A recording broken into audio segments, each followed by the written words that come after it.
magicians, how are you? Welcome to yet another Money Magic podcast episode. My guest with me is Khanyi Makhaya, and she is with us to just talk about her journey as an investor, but also as a money magic student. So Khanyi is one of the people, she's come to my retreats and she's also been a money magic student. And she and I have spoken through some really rough things.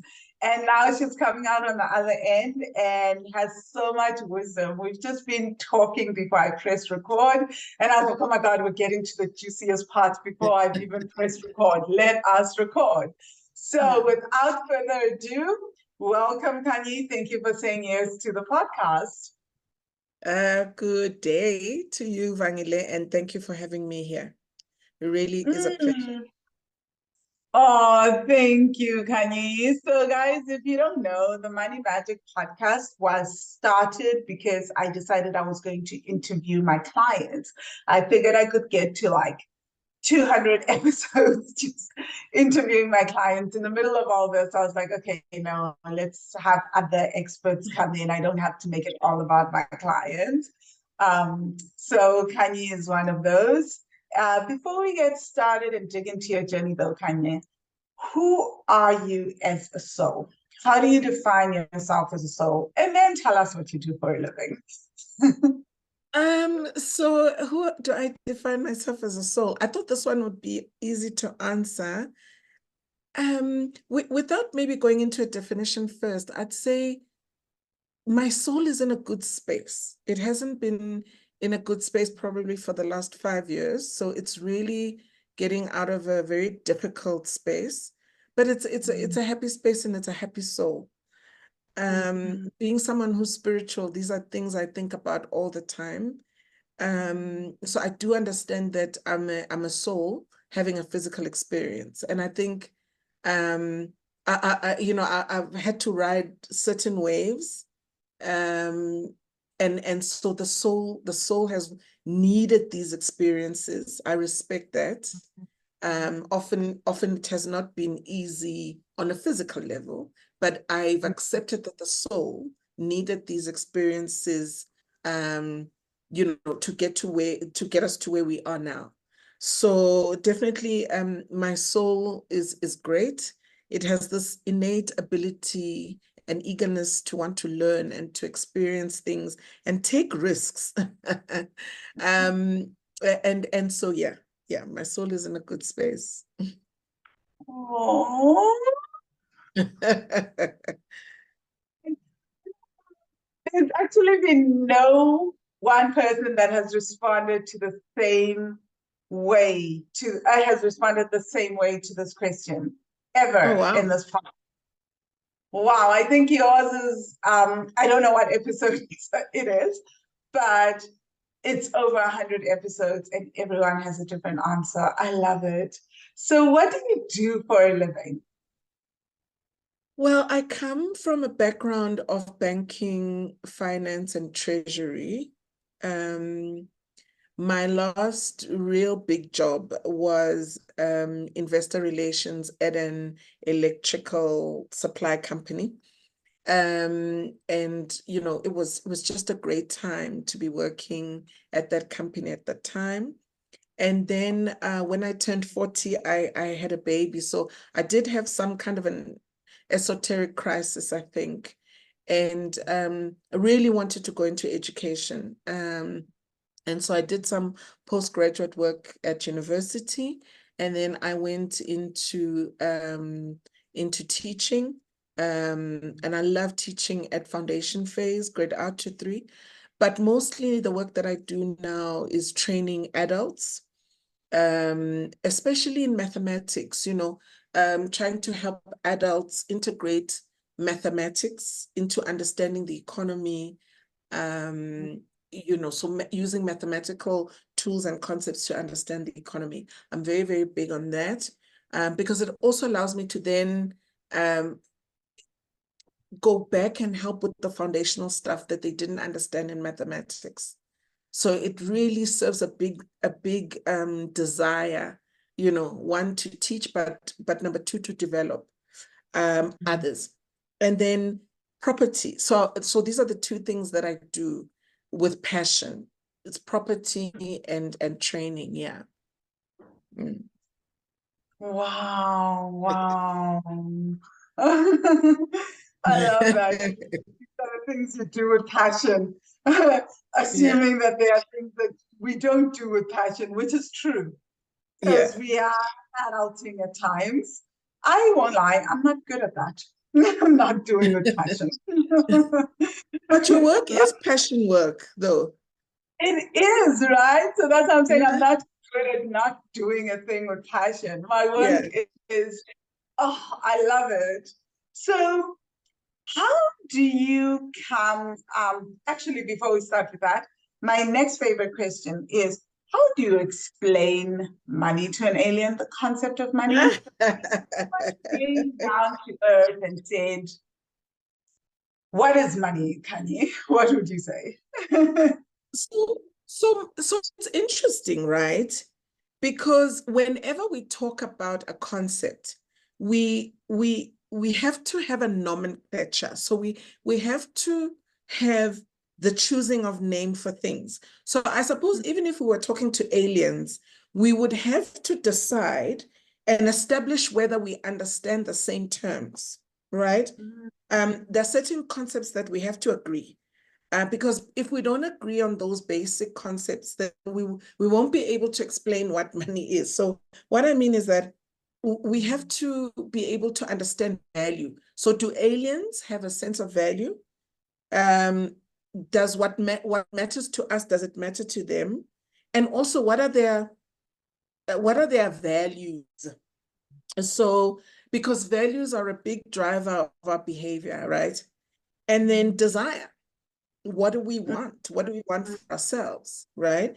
And then exchange, of course. Do aliens exchange things? And then, of course, I think emotions, because I think we'll get to it. But for me, your work has really made me dig into my emotions and why I behave the way that I do, but we'll get to that. So Dr. Demartini says that we use money to exchange our values. And I think it is such a great explanation. So if the alien understands those concepts, we can then say, well, money helps us to exchange our values. Hmm. Wow, I actually never thought of it that way. Like, wow, thanks, Dr. Martini. And it's so interesting because the basis of the bank account challenge is around working and spending on your core values. But I'd actually never heard of it explained like that. But it is true. We do use money to exchange our values. Whoa, that's why I always say if you look at your bank account, it will tell you what your core values are. Absolutely. Absolutely. You know, I so kindness is a big value for me. It's something I get from my mom, right? She was extremely kind.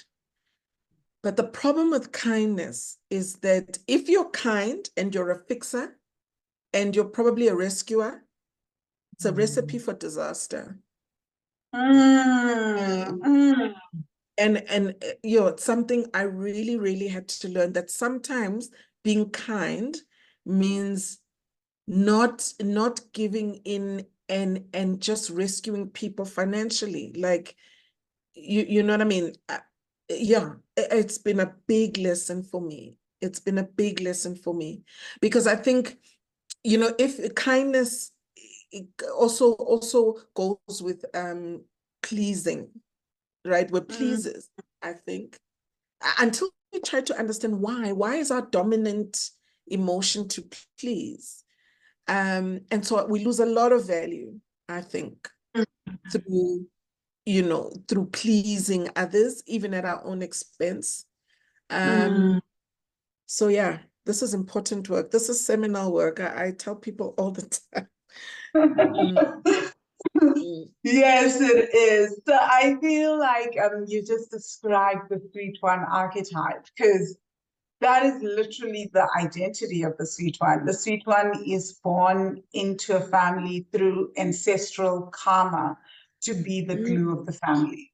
If you look at families, so oh guys, I'm talking about my the archetypes in my current book, What's Your Money Personality? What's Your Money Personality? If you're on YouTube, you can see the cover. What you've just described is the sweet one archetype, Khanyi. It's the archetype that struggles with people pleasing, and the core, I mean, the core wounding tends to be not the not good enough wound. And then at the core of that, the way that it plays out, the symptom of that is usually the need for validation. Yeah, validation is a big one, and I think validation together with probably a low self-esteem, and I don't know where that happened and when it happened. I think I had such a tough time in corporate that it really it harmed my self-esteem. And I think back then, because it was a long time ago, I think I've been out of corporate now a good 12 years. There was no coaching, the way there's a lot of coaching now, getting mentors. That is so important in the world of work. Yeah. So yeah, yeah, yeah. And, so maybe this is a good place to segue. So, what has been your experience as you've been doing the work and understanding trauma of that experience? How has it impacted you? Because someone is going through, there's probably someone listening to this going through a corporate event and they think that it's them. They're not aware of how external environments can affect how we see ourselves. Yeah, look, I started in the world of work in 1996, 96, 95, 96. So I studied in the US. I did my undergrad in the US, and I should have stayed longer and maybe done a postgrad or my master's, but there was this whole you know uh, um I really wanted to come home. It was after 94. I just thought things were happening back home, and I was in the US, and I really, really wanted to come back home, but I don't think I was technically ready. I think I should have stayed and maybe done my master's. So I then came back. It was just at the beginning of changes, and I think probably one was a number, and Black female, maybe just numbers. Um, so it was just really at the beginning of things. There was really no structure as to, okay, so you take in these people straight out of university, but what are you going to do with them? Is there a structure to take them through the organization? So I started working in risk management as an analyst, and I didn't have a clue. I didn't have a clue about really how the South African economy was structured, how it was set up. A lot of the language was very new for me. And I think maybe white kids are luckier because they grow up with parents who talk about board meetings and exco meetings and things like that. But when you come in and all of that is new, um, I battled. And I'd never battled at anything in my life, I must tell you. I'd never battled at school. I never battled in high school and at university. I was on a scholarship, and then to come back and just not fit in. I could never find my feet in that space. And then, of course, because I was working in the banking system, they throw a lot of money at you in terms of salary, but also in terms of personal loans, credit cards, without really checking affordability. Affordability doesn't matter, because if they give you a revolving account, a revolving loan account, it's at basic rates, maybe at 1 or 2%. So everyone is really paying up or paying through the nose for that money, but you're not. So you're stuck in this you're almost stuck in a bubble. And it's only when you leave um, those institutions, you finally realize, because if you keep going to the next one, they just absorb the debt from the previous one. And then because your salary has gone up, right, you just get more debt. And then one day when you leave that system, you realize, oh my goodness, I have all this debt and I never learned to manage, to use it, to understand lifestyle creep, to yeah, all those things, you know them. That's why we're here, right? We don't know how to use our money. Um, and then you overlay that with the trauma, right? Um, because I mean, I just remember being in corporate in the very early years. I must have harbored some intense emotional issues because I mean, I remember if I had a hot day at work, I could easily go buy a pair of shoes, same type of shoe, but in three colors. I mean, that's not even normal. And it seemed normal because the money was available, right? Mm, mm. Come a long way. We had to So come. Yeah. So what was the question? So how does that help someone in corporate? it was Look, about just self-esteem and how the environment impacts you. But I think you've taken us through such an interesting path. But continue if you still want to answer that question, because I have even more questions. so one of the biggest things I really like to share with young people going to corporate, I say, you know, um, in the corporate environment, they'll teach a lot of things that are technical about your environment, right? But the training that we really need in the beginning is how can we manage ourselves in the world? Not how can we manage the job? How do we manage ourselves in the world? Do we even understand our emotional quotient? And you know what? Most times we don't. We're like Mm, 12-year-old children talking billions and moving monies around and doing derivatives and all these fancy things. But emotionally, we are just so stunted. mm, So So for me, the biggest thing that a Money Magic did for me was to look at the emotional stuff. I had mm, to take a break from it because I really needed to go into what is my dominant emotion and why? Where did it come from? Where did the trauma come from? Um, and also, Vangela, because we are spiritual people, I think we also understand that the the the the reason why the development also took long. The space in between when it starts and then when it finally starts to make money, right? Because there's a gap, too long, yes. too long a gap. The deal should have only taken about 2.5 years at most, but it took 5 years with COVID as well. There's like a year where no one was going on site. But I needed to do the work as well. Yes. And I sometimes feel had I done the work earlier, I probably would have worked through a lot of the stuff. So it was almost as if I had to deal with the wounding, my own wounding. And then suddenly when I started to do the work, things also shifted on that physical level as well. Mm. Whew, that's so, so powerful, right? So I just find this so interesting because what you just said, it's like being an employee of the banking sector. You basically, it's also a great way for banks to ensure that like people stay in the industry, right? Or stay in the company. Because if you leave, where are you going to loan money for so little And interest in South Africa? yeah, Where? You where? know, it's like you're literally being rewarded for being an employee. So I mean, that's a genius move. I give it to them.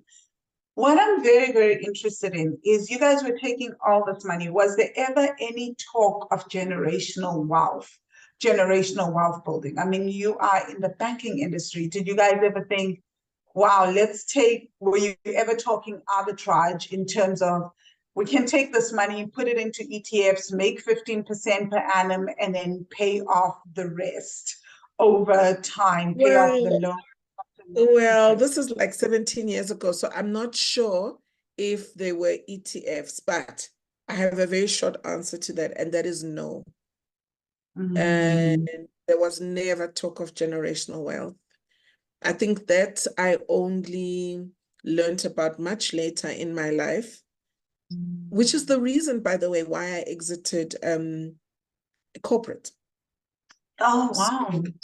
So my parents, my mother was a nurse, probably for 45 years. My father worked for the city of Johannesburg. It wasn't called the city then. I think it was called Bantu Administration, but it was absorbed into the city of Johannesburg after 1994. And my parents worked very hard. I mean, um, I never remember my father on leave unless it was Christmas and New Year and maybe Easter. My mother the same, so they worked very hard. I remember she needed a day off because she needed to go to school with us or something. It was quite a thing. And she'd always be wearing her uniform because she had to quickly go back to work. So they worked very, very hard. But when they retired poor. Mm. They definitely needed assistance, from their children, which for me, it was a great pain to watch that, I must tell you. And so I thought that I would be a better manager of my pension Yeah. than, any other sort of pension house or financial institution. I thought, well, let me take my pension, pay whatever debt I have, and then let me invest it myself. Mm. Um, but can you see that that's driven by fear? So even that Yes. decision now, when I look back, I can see that it was a fear-based decision. Mm. Um, but that's what I did. So, I don't have a pension.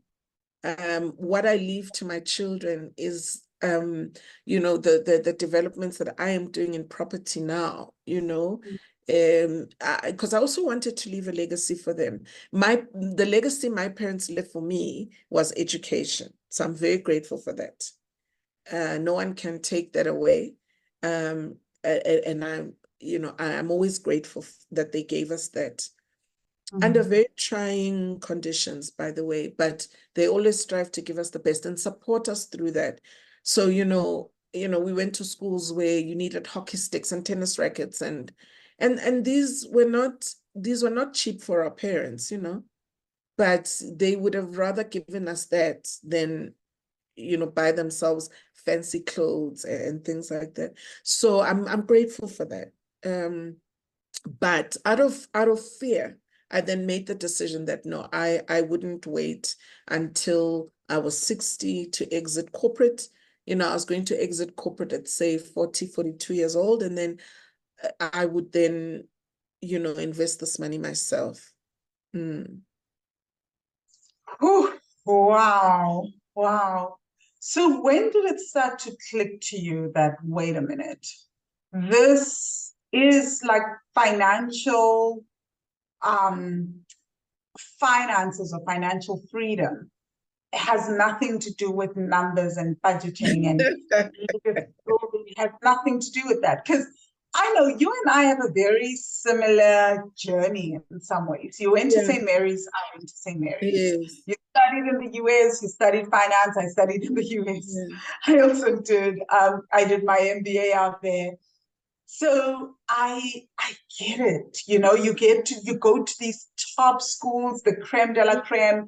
You study these complex degrees that are like supposed to take you further, and then you realize, wait a minute, this is about yeah, so much more than what we've been taught. absolutely. Absolutely. And maybe some of the wounding comes from having gone to those schools. I don't know, I mean, I know they give you great English and they really help you to maneuver the world. Yeah. Mhm. But also, they don't give you an opportunity to understand the black box. So, yes, you go to school with kids whose fathers are captains of industry. Yep. Wonderful. But that black box of how it all happens, we don't know, you know. So yes, you become very aspirational. You visit their homes. So you want the homes that they have. You also want your kids, you know, to go to St. Mary's or schools like that. Um, but there's a gap.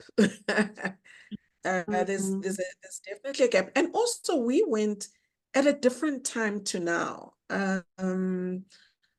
You know, we were definitely a community. It was during apartheid, so we were just a community of girls who really supported each other because it was apartheid, there was a common enemy.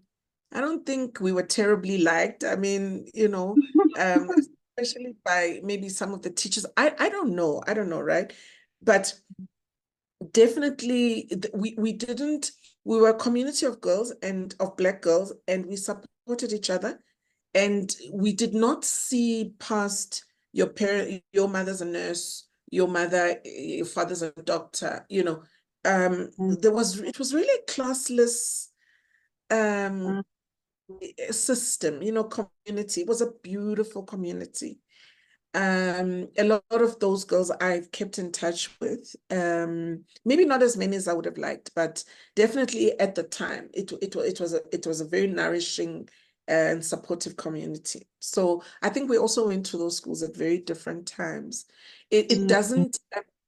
They were still expensive. I think it was very expensive for the parents to take us there. So they really sacrificed a lot. It was a big sacrifice.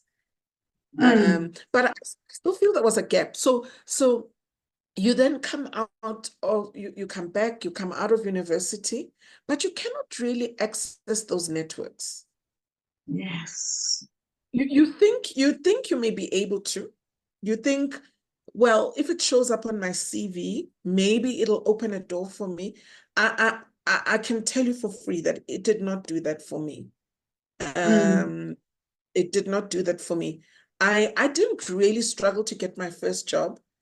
Um, but I would have thought, having gone to those schools, there are certain networks that I would have been part of.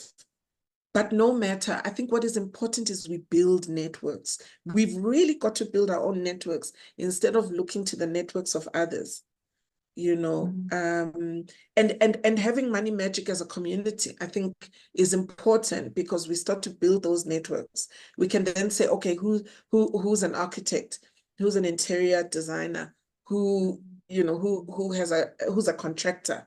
And so we can begin to then leverage the networks that we do have and the relationships that we do have to help us move forward as a community. So Mm. yeah, that's what I can say on that. Wow, wow, Khanyi. So, I feel for me, what you've just spoken about is very, very interesting. So I went to St. Mary's in 1997, right? Just as things had started to turn around, the Rainbow Nation was still this thriving dream right after apartheid. ANC was now in power.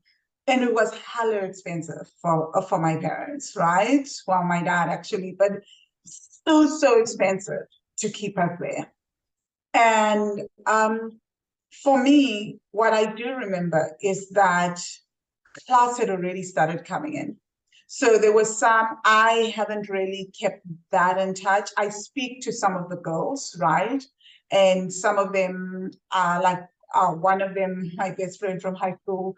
Um, I still talk to her every so often, we wish each other happy birthday. Very much like that feeling is still there, but I've lost touch with a lot of the Black girls. And what became very, very clear for me was that with us, that particular class, the class system had already started coming into place because there were children whose parents were already being it was the time of PE. So it was like already being slotted into positions and owned certain things. And we're now also the captains of industry as Black terns. So you become so aware as that Black girl who doesn't have parents with that this is what is happening. But what I find very interesting is my brother went to those schools, but all boys, right? Yes. And he has a network. The boys have been Oh, able to build wow. an incredible network, and they're still so tightly connected. They still get involved as alums in the school. I went to St. Mary's, and I remember when my first book came out talking about accessing networks, and I messaged them and I said, I would like for my book I'd like to come speak to the girls about my book. I'm an old girl that has written a book, radio silence, and it has always been like that. So I do feel like a lot of these schools, what you said about the self-esteem and the racial nuances and things like that, those are still heavily in place. I mean, I have no clue what happened behind the scenes and all that. But whenever people meet me and their kids at St. Mary's, they're like, oh my God, you must come speak. And I'm like, not gonna happen, guys. Like, I have tried. So accessing, you would imagine that it would happen, but I also wonder if it's the way that we relate as women. I mean, it's all very well known about this animosity between white women and Black women. It is. It is. And I think we must spend some time here, not today, but because I think white women as well are also, maybe they don't have it easy. Maybe we look at them and we think, oh, they've really got it easy, but maybe they don't. And so we're just one step down, you know? So it's almost like a white male, a Black male, white female, and then we really, you know, we really have to fight for our place. So, and interestingly, maybe the animosity doesn't come through all that much at school, right?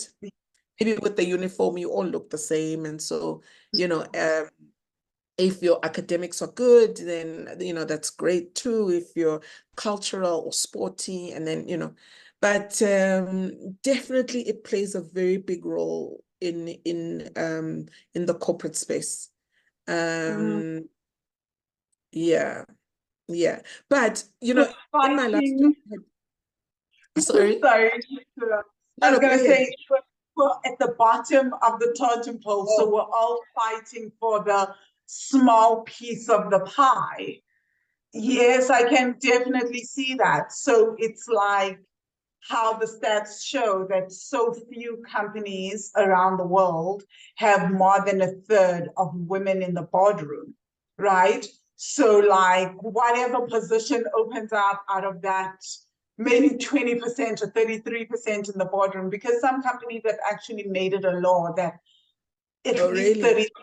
30% of your board should consist of women, because they found that when the board becomes 33% women, company profits greatly improve. But not What? only that, company working conditions improve. So what they found is that read the research. It's so fascinating. When a third of the Wow. board becomes women, changes happen in terms of like wages, all these working conditions. We just have a different way of maneuvering. And I guess what it is that we don't understand at first when we're fighting for that one spot is that if more of us get onto the board, more of us get into that position, there is so much change. We do tend to band together, and then we execute change at a very fundamental level, Wow. you Wow. know? And that's so, isn't that interesting? No, no, no, it is. It absolutely is. But it comes back to what you're saying. It's that, like, when you're fighting for one or two positions, and it's just, that, and you're so stuck in I guess, in the dichotomy that patriarchy is presenting, that there could only be two of you, only one of you in this post, then you're going to fight for that one spot, and you'll fight each other and close each other off. Whereas if you open it up, that's where they Yeah. found miracles start to happen. all the things that you truly desire to see as a woman, as more of you get on board and you band together, that's where amazing things start to happen. I mean, I'd love to read the research, and then I would like to then maybe do some mini research around schools that are women-led and girls-only schools. Do they have do they produce better leaders? Are they more inclusive? Are they more, it would be interesting to do the research and specifically, because if we can make those kind of changes in the boardrooms, are those changes being made in all girls schools? It would be interesting um because I've always believed that where it's all girls, you can definitely show better leadership potential. You can be nurtured in a certain way, you can be a true leader without worrying what the boys will say. So then for me, it would be interesting to understand, has transformation been as quick and as fundamental and as deep in girls only schools and where there's female leadership? Yeah, I'll look at that. Maybe in a year's time we can get together, maybe with some other people, and really have a discussion on this. Oh my gosh, I absolutely love it. And just talk Yes, about please. what you wish you had known before you started to before you started your journey to transform your relationship with money. What do you wish you'd been told that you'd known? Yeah, I wish I'd been told that I was enough, that I didn't have to perform for love. Like, can we just give our kids that you're enough? You don't have to do things. I'm not saying you don't have to get up in the morning and be driven and be ambitious, but not for the sake of love, because I think we're always we're always on the back foot, trying to find this love, trying to be enough. And so when we bring that into our finances, it's a recipe for disaster. Because truly we buy love, we buy love. And so, yeah, that's what I wish I'd been told. Oh man, how many of us have done that though? How many of us have made financial decisions? I kid you not, some of the financial decisions that I have made in the last few years, and it's something interesting that I'm only realizing now as I just pause a lot of things and just gone deeper into the God wound, my not good enough wound, is also that realization how many of those decisions were made on buying love. But can I quickly just backtrack on what we were discussing? So, guys, we lost internet a bit, and I decided to go online and find more information. Listen to this. The EU mandated that a 40% share of non-executive directors have to be women by 2026. That's by the World Economic Forum.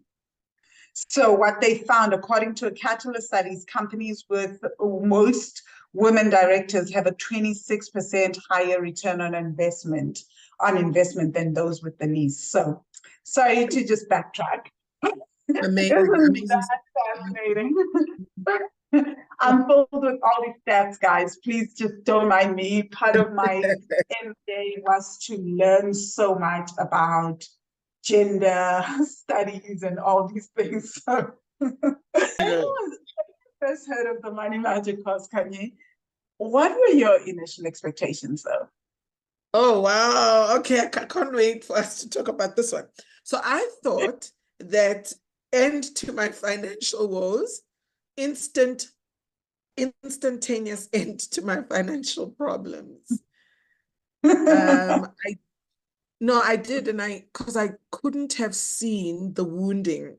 I could not have seen the wounding. I also learned that, of course, money doesn't solve all the problems. We wish that it would, but it doesn't matter how much money we have, there we are. And so the issue comes back to You know, wherever you go, there you are. Yeah. Even Mm. with money. And so it's so much better when you have a lot more money, but you've worked out the kinks, you know, the saboteurs. But definitely, yes, those were my expectations. Mm. Mm, mm. Wow. And what was the reality instead? How has your Oh, the understanding reality. Oh, okay. So, I don't even know where to start. So, we were on a retreat with evolved? you. I think it's maybe 2 years ago. And Three. is it three now? But Oh, you turned two. You're around right. to me like off the cuff. Yeah, it was like November, end of 2021. 2021, right? Yeah. Is it? Is it that long ago? Yeah. Um, so you just turned to me on the cuff. I mean, like, I, I don't even think we were doing such deep work. And you said to me, I think you have a God wound. Oh, oh my goodness. You know, that was a brick wall, I must tell you. And it's wonderful to be able to talk to a money coach and say, you know, I hit a brick wall because I think I wasn't angry at you, but I was angry at me because I've always been this you know, spiritual person. How could I have a God wound? And I didn't understand the deeper meaning around the God wound, right? Because we do mix up religiosity and spirituality. We do tend to do that. So, like, you know, I am Bible speaking, you know, I'm happy clappy. I go to church. So what was this? Oh, that was hard. No, no, no, that was very hard, Vangile.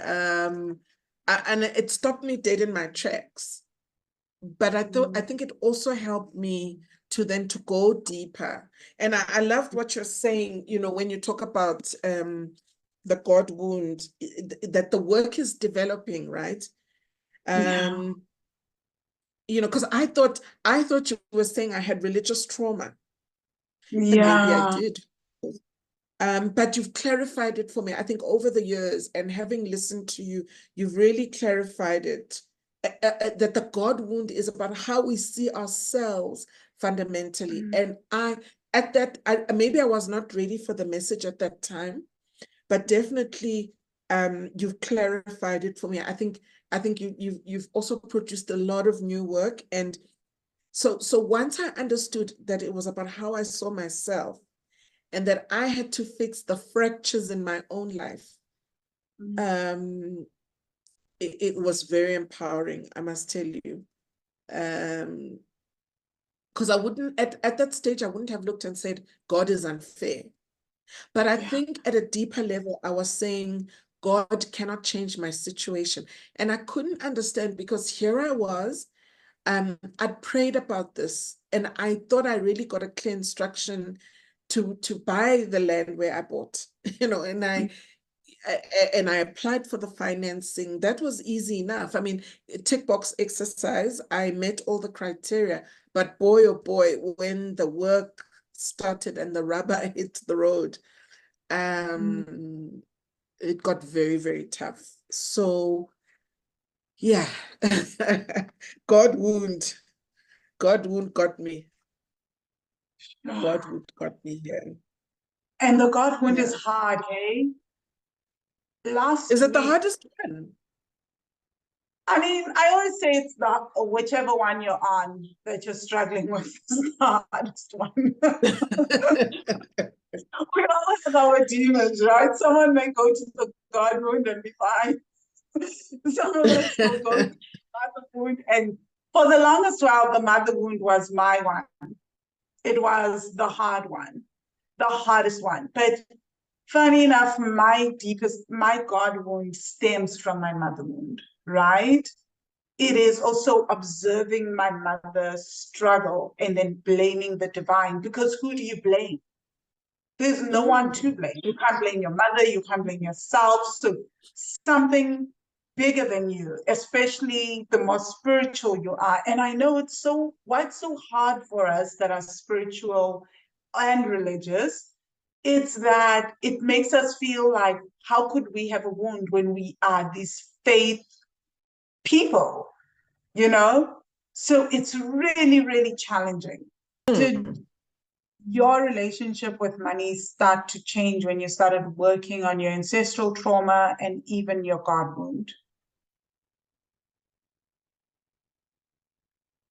So I think when the God wound conversation happened, I stepped back. But what I really did do intensely was to understand my own emotional patterns, right? Um, and to really understand that I had these dominant emotional patterns, and at the time I didn't see them as sabotaging me. So and I just thought, well, this is who I am. This is who I am, you know. Um, but actually I was quite reactive, right? And it was showing up in my money. It was showing up in how I was doing things. I was also quite an avoider. I was quite an avoider. I think because not wanting to experience pain. So when things started to go wrong in the development that I was doing, I didn't quickly enough arrest the decay that had started to set in because I think I was an avoider. And I felt, okay, maybe let me avoid it, it will solve itself. And it didn't. So by the time I then got onto, I got onto the project and now was there every day to try and arrest some of the challenges that were happening.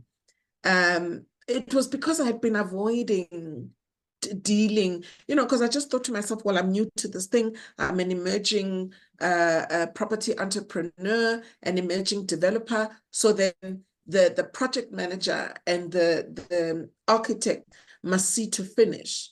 But actually, um, not everybody is as not everyone has a good heart, and where people can cut corners, they will. And so I always say to new developers, I always say to them, you've got to be on site, especially on a green field, even a brown field. Even if you're buying a building and you're renovating it into apartments and it was an office block, you still need to be there. You can't take what your project manager is telling you, especially a project manager who only arrives once a week to give you feedback.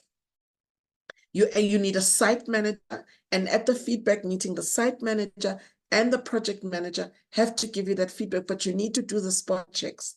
And unfortunately, I didn't because, I didn't understand the language of, well, it needs so many cement bags and so many bricks to build this wall. But I'm telling you something, you are going to have to understand that at a very fundamental level.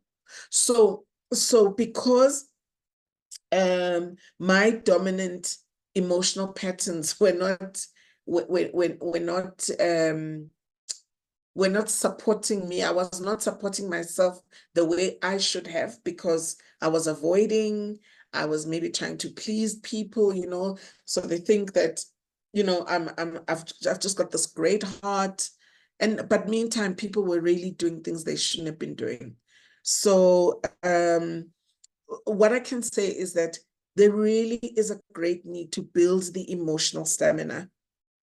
If you're going to go into property to withstand the psychological demands and the complexities of this this area that we find ourselves in called property development, we are going to have to build that stamina.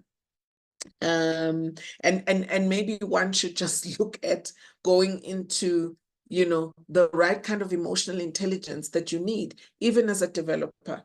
Because remember, we are way behind in the game. I think the developers that are coming out now, they've at least done an undergrad, they've gone to university, they've really been, but we come from other areas, and so our learning is very steep, you know. So yeah, I don't know if that answers it. I think it does actually, because you're explaining about the emotional aspect, the fact that like you need the resilience to keep going. And to get resilience, you have to work on your nervous system and give your nervous Oh, system capacity. yeah, absolutely. Absolutely. So, Khanyi, how have you noticed? Please, can you share some tangible shifts that you've seen in terms of income, savings, or even paying off debt that you've experienced since beginning the course? Um, there have been real tangible shifts, even though not yet in paying back the debt, but definitely in not getting more debt. Okay, because that's important as well. So I've really seen some tangible shifts. So first, and maybe some of the tools that I use, maybe and the tools that I used. Can I share some of those as well? Yes, of course. You can share Yeah. any tools that you've used. Yes. So I really, really loved the writing letters to money. Ah, Um, oh, like that is just such an amazing tool. Um, you know, and I find people who speak to me who are not yet on the course, you know, I'm like, write letters to money, and people look at you. But for me, it helped me really uncover my fears and mm, also to write about my regrets, about my money life and my money journey. And once I started to do that and do it consistently, I really started to see shifts. Um, you know, the one time I got a call from somebody that I assisted a long time ago in getting some work at a corporate, you know, I helped them sort of put together the presentation, do the financial model, and they got the work. It was quite sizable work. And one day after like 5 years, they called me and they said, you know what, you helped me get this work a couple of years ago, and it really turned my life around financially, you know. Can I send you some money to thank you? Um, so really writing letters to money has just been awesome. And then the tapping. So I started learning about tapping through Money Magic. Never done tapping before, didn't understand what it was. The tapping, EFT, first time I'd ever encountered it was on Money Magic. And I think at the time when I joined Money Magic, if I'm not mistaken, sort of towards the end of 2021, it was also COVID time. So you were very big around, you used to have these sessions, these sort of check-in sessions, um, you know, impromptu, hey, I'm going to be online, and then we'd be tapping. That was really, really helpful. I really saw a shift because I think I was able to move a lot of pain that had been sitting in the nervous system.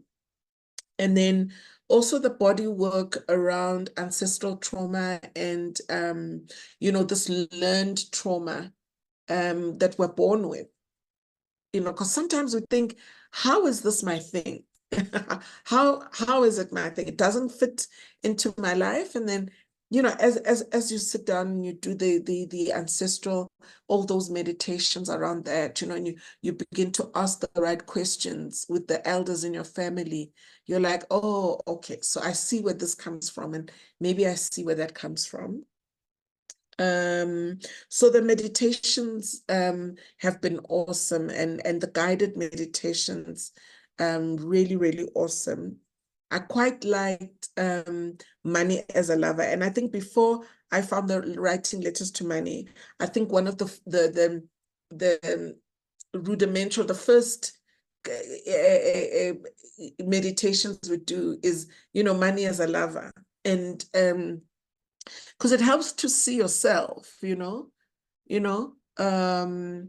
really, really helps you to see yourself at a deeper mm, level, and how maybe you want to be loved. And are you that Yeah. kind of person yourself that attracts that kind of love? For me, I've had to do a lot of personal work. Um, I'm glad that the Money Magic course, is lifetime. It's always there. I can always go back to it. I'm looking forward to doing, now that I will start earning a salary, I would really like to start on a good footing, look at the bank challenge again, look at the bank statement, go back to those real fundamental things. But definitely there's been a real shift. My understanding of debt, you know, how I woke up one day and I had all this debt, personal debt. I mean the business debt is tied to an asset. So you can look and say, okay, the asset is, it cost me 8 million to build it, but it's now valued at 15 million. But we can tie that debt to an asset and something that has longevity. But this other gunk that we've been carrying along, we've had to empty out some suitcases, empty out some trauma and really understand, our behaviors and how it has led us to be where we are. So I'm very grateful to the Money Magic course. And I know people think, no, I can do this thing alone. I don't need Money Magic. But my view is different. My view is different. Can you tell us about your views? Because people literally say to me, I'll just watch your free videos and I'll listen to the podcast. I'm already getting shifts from there. And I'm like, if you knew the kind of shifts you would get if you were in the course, it would be beyond what I do on the lives, because I don't do my work on the lives. I do teaching on the lives. Yeah, look, I think we don't fully understand the cost of ignorance. Mm, It's easy to look and say, well, it's a lot of money, but how much has ignorance cost us? So mm, I know there are people that say, oh, I can go at it alone. There's enough videos. There are enough videos on tapping. I mean, it seems now on TikTok, there's a video a day, if not three, around money and shifting your money behavior and money patterns, right? But I think mm, I like Money Magic because the body of work is in one place. And what I like is that even if I look at the God wound, you've not said this is what I've written on the God wound and that's what's there. You're always at the leading edge of thought, even around that. And I follow God wound because for me it was a lifesaver. I thought, mm. so I came in and I thought, look, I've got a father wound and I thought I've got a vow of loyalty to my mom, and these things are the ones, because my headspace was telling me that, but the work was showing something different. Mm, So yes, you can get to where you want to be, but I think it'll just take longer. It'll just take longer. So I would say sign on to the course, and also get involved in the community. Community mm, is so essential, because it's yeah. the essence of who we are. We want to be in a community. We want to find a tribe that shares our values. It's important. If you look at the friends you only have them because you share the same values. And when the values are not aligned anymore, you will leave the relationship because there's nothing there for you anymore. So Mm, I love the community. I love the community. Um, uh, I've had some enduring relationships from people who I met in that community. So yes, I think you'll get there eventually, of course. You can watch the YouTubes, but I like what you're saying. That's not the teaching part. The teaching part is in the course. because it's an Um, experience. Like it's your Absolutely. experience. The teaching is me giving you my theories. So in the meditation, you're going to find your own truth and find Yeah. your own answers, which may be radically different to what I've spoken about, right? Because Yeah. like we may have a God wound, both of us, but how you are experiencing the God wound and how it's playing out in your life, it's very different to how it's playing out in my life and how I'm Mm. experiencing it. Mm. It's just a fact. Absolutely. So, So I say do the course. And I mean the course, it's lifetime access, right? yep, always. I'll never change the lifetime access aspect of the Money Magic course. It can't be changed because have you seen that course? How huge it is?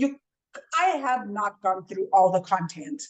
I recorded it and one once or twice or something, or some of it, like since it's been on.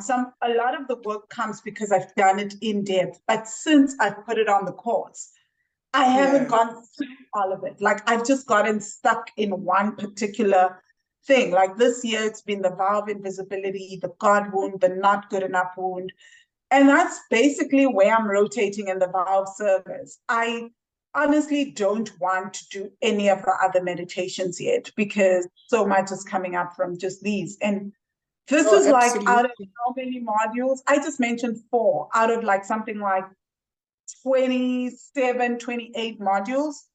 That will take up my whole year, these 4 modules. They are Yeah. taking up my Yeah. whole And also, I mean, I think if you just watch the videos on YouTube, you won't go into the stuff that's sitting in the subconscious. There's a lot of stuff that's just, and a lot of it, is is is at that subconscious level because we wonder, why am I so angry? Do I feel so powerless? You know, why why do things never work out for me? And it's these kind of interactions, the retreats, it's all a part of the whole. And so I think people they just see one part. And because they yeah. see in part, they think, you know what, I've got this thing figured out. This thing is deeper. Mm, Um, this thing is deeper. And at the most difficult time in my life, I thought maybe I should see a psychologist, now. But then I thought, no, this is all going to be just talk. I don't want talk therapy. I want stuff that's going to go deep. And for me, yeah. I found it in Money Magic, because I don't know if maybe there are psychologists where you can talk about ancestral trauma, all the stuff that we are born with, that Mm, I would have never even looked at my grandmother's level, my maternal grandmother, or my maternal great grandmother or great great grandmother. I would have never even desired to look even at that level and heal. I think you always say when we start healing, we heal backwards. I think yeah. what do you say? I don't want to 7 quote you. generations backwards and 7 generations forward. Because you give them Absolutely. the space to come to you and tell you their issues and you tell them. So you Yeah. heal each other. It's community. This ancestral healing isn't just your ancestors, you doing for them, all that. It's we are healing each other. We're in relationship with these people because we're all interacting constantly, and part of Absolutely. what we're carrying is their stuff. So, hello, I'm not going to heal your stuff for you. You're going to have to come through and take some of this baggage and see where you contributed. I'm a big believer in that relationship, just being like, we are going to heal this together because it's not my stuff. So you're going to come to the Yeah. party and take your Yeah. Yeah. So that whoever comes after us, we can give them a Mm, better template of this thing, of this money thing, a better yeah, template than we had. yeah. Really, honestly, we're just doing it for the generations that come after us. And Mm, so and so also for generational stuff, they listen to this podcast one day, 100 years from now, 50 years from now, 70 years from now, and they'll be able to understand what I experienced in my time and how I mm, had to grapple with my issues and the complexities of my own life. So, you know, and now we've got an archive. Now this is archived, it's there for posterity, you know. So honestly, this is just awesome, awesome work. Oh, thank you, Khanyi. Like, I also think about that. I'm like, oh my gosh, guys. In my head, I think our great grandchildren are going to listen to this one day and be like, this is what my grandmother or my great grandmother had to do for me to get here in terms of creating wealth. This is where it started. And I think that's so beautiful, right? And it's Vangi, a it beautiful is. to leave. Vangi, it is, because we are always accused of not recording history. So there are Mm, big gaps, you know, there are big gaps. yeah. I love history, and I love family history. So the work that you do, I think, is important because we can now have a recording of discussions of, you know, so very, very important. 60 years from now, it'll still be fresh to somebody who listens to it. Mm, Um, yeah, and for me, I just also want to say thank you for helping us talk through those complexities, you know. You mm, hold space, I think, for a lot of people. I've seen you at the retreats, you know. yeah. I'm really hoping there could be another one soon, but the retreats are also such a great space, you know. The great food, the conversations, the walks, you know, it all just comes together very nicely. Yeah. No, thanks, Kanye. People are asking me about retreats. Guys, I am planning something, not necessarily just a retreat. There's so much in the back end that I'm busy maneuvering and Yeah. working on. But I think this year, with all the legal stuff that happened in 2023 and Oh, writing the book, yes. what I gave myself in 2024 is this space. I was like, just create space for you to do the work, to fall in love with the work again, you know? Because I think a huge Absolutely. part of me in 2022 felt so betrayed by this work. So that's also why the Absolutely. God, I was like, what? And 2023 was working with that. And now, like mid-year, I'm so in love with this work again because I've Oh, understood so much and I've shifted so much. But now I'm just like, can I just do the work for the sake of doing the work before I go back into retreats and all that and just have the work carry me for certain things, you know? So the work has been so, so powerful for me as well.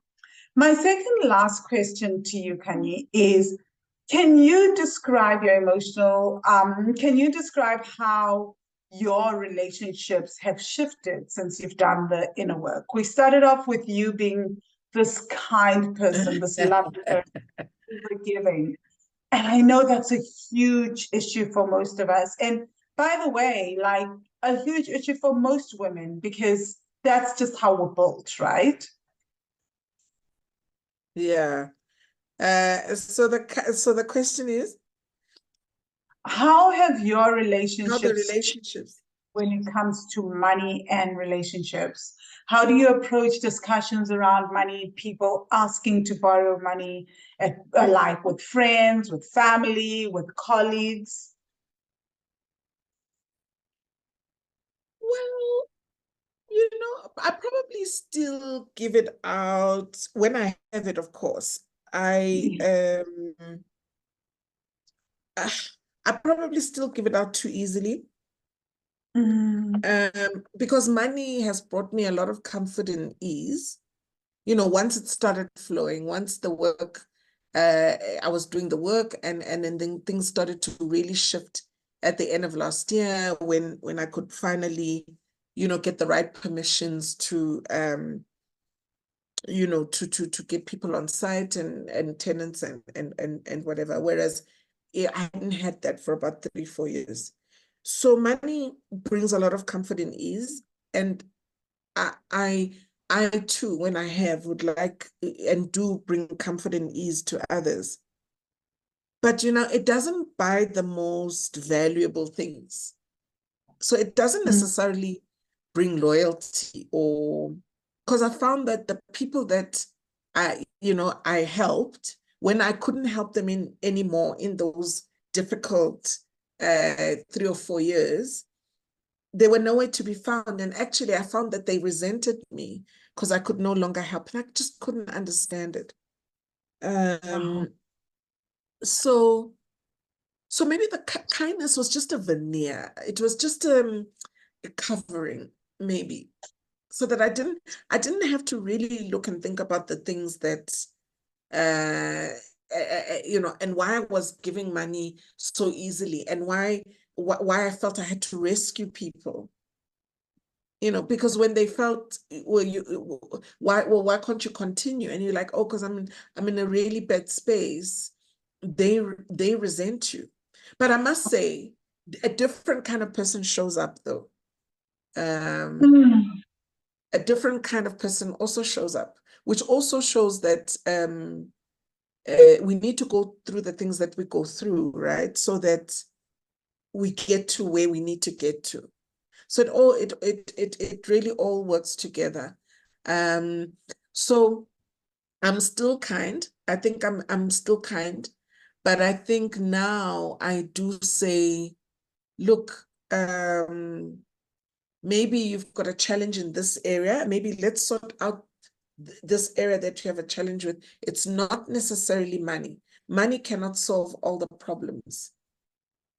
mm, Um, and I've had conversations where I've had to say, maybe if you don't drink as much, or maybe, and people will tell you, no, but I drink because I've got problems. Well, we all have problems, and maybe that's your medication, but it can't just go on like that. And I think when we rescue people too easily, we also rob them of an opportunity to grow. And so mm, it's been a big lesson that I had to learn, that people need their own lessons just as much as I, came to a crunch in my stuff. We mm, because in that crunch, right? I met Mizo, who then introduced me to you. So mm. so it all worked out. It's all worked out well at the end, I guess. I don't know if it's making sense. It is making sense. I agree with people needing their own journey, but I also agree with being discerning because some people really do need help, right? But Absolutely. what we're talking about, what you and I are talking about, is when we are overgiving because you know in your heart of hearts that if you say no, the relationship may be fractured. If you put boundaries in place, you may lose a person. Yeah. And I've learned that that's even like a sign. I remember learning that in my friendships and romantic relationships. And I think I've learned that so much over the last few years, which is that once you put a boundary in place, if the relationship fractures, turns ugly, falls apart, it was never a true relationship to begin with because Absolutely. the boundaries are there for a reason, A right? And reason. boundaries are never mean, right? They're never horrible. It's just, this is how I prefer to be treated. This is how I like things done. If it is my house, this is how, and it's just there to protect the relationship, actually. But I Yeah, think most of us are so scared and we're walking on eggshells with people. So we're scared to like really to say, this is my line in the sand because we're absolutely. scared that like the other person will get angry and upset. Yeah, yeah, Yeah. yeah. Wow. So Kanye, you've given us so much today. You've been so generous. Thank you. So how do people get hold of you? How do they find you? Where do they find you?